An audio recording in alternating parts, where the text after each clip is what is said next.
Günlerimi saysınlar, can veren oldum yar yarama.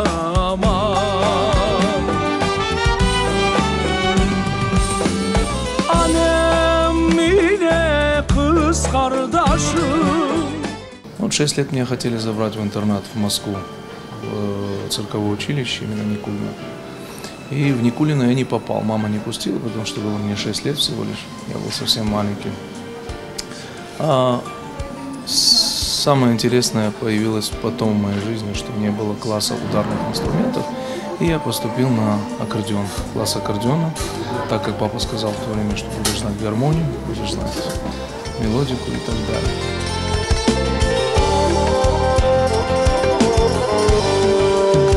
Так как родственники мои жили в Средней Азии, я узнал о том, что существует такой замечательный педагог и композитор Ибадлаев Рифат. И я специально поехал к этому педагогу поступать в город Гулистан.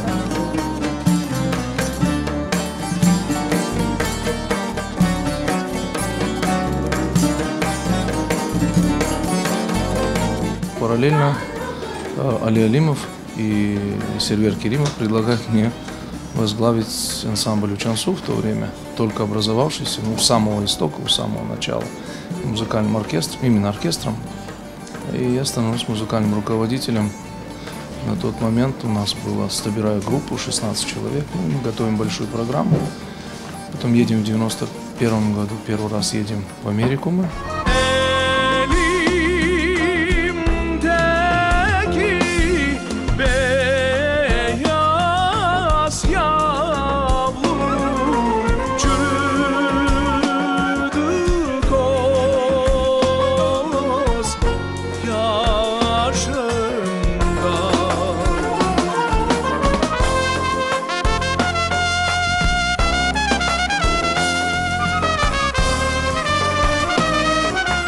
В самом Ереване институт культуры там на проспекте находится, и я поступаю туда по классу вокала, учусь у известной Шушан Брутян и занимаюсь у Георгия Минасовой.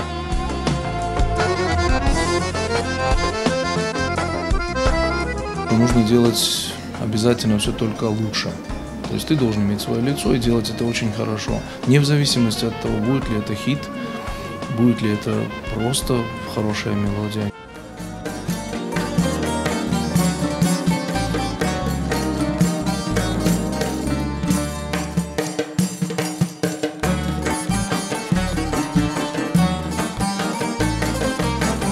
Многогранный такой, то есть это будет и музыка, это будет под ключ, аранж, и это будет текст и композиторское, это и обучение, то есть вокал, индивидуальный вокал, это будет и обучение просто, то есть это будет и языковой, то есть, допустим, чтобы это было все в подразделении, и, естественно, еще в будущем видео.